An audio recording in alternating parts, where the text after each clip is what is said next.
Hello, Morongo Basin and listeners around the world online at Z107.7 FM.com. This is your Z107.7 Local News for Sunday, August 18th, 2024. Electricity rates are on the rise every single year. Even if you have solar power, depending on when you installed it, your rates for buybacks have decreased as well, meaning that if you're on the grid and pay Southern California Edison for power, it's probably been costing you more no matter what type of setup you have. Jeffrey Monford from the SCE joined Gary Daniel on the Up Close show on Friday to field some questions from customers, including what's causing those rate increases. Jeffrey Monford led off the conversation saying that SCE is always looking for ways to save. Rates have definitely gone up.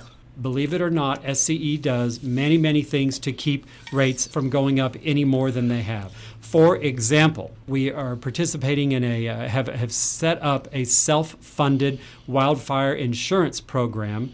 Instead of buying wildfire insurance in the marketplace and paying somebody else's profit, we've financed it and are doing that ourselves. Basically, we're saving $160 million a year by not paying for retail insurance on some things. When it comes down to a reason for the rate increases, Jeffrey Monford pointed at a few different factors. One of the reasons rates have gone up is that SCE has been making the grid more resilient to stand up to extreme weather, which has become much more frequent.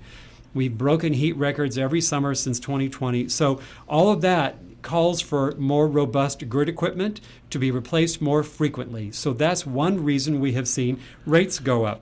Jeffrey says that cybersecurity and the costly infrastructure needed to prevent attacks to the grid is another reason that rates are rising.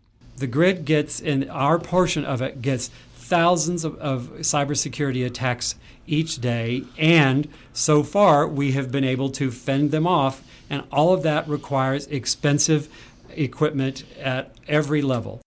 Southern California Edison has had a number of lawsuits brought against it in relation to wildfires in Southern California, with one of the latest settlements seeing SCE pay the United States $80 million over the 2017 Thomas wildfire in Ventura and Santa Barbara counties that was sparked by their equipment.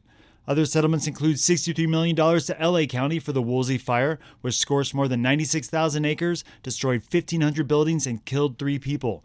Southern California Edison publicly acknowledged that its equipment was likely associated with the ignition of the fire, spurring the lawsuits. A resident asked if SCE customers are shouldering the burden of those lawsuits with increased rates. Jeffrey says those settlements are being paid in increments over a long period of time, and some of that is covered in electricity rates.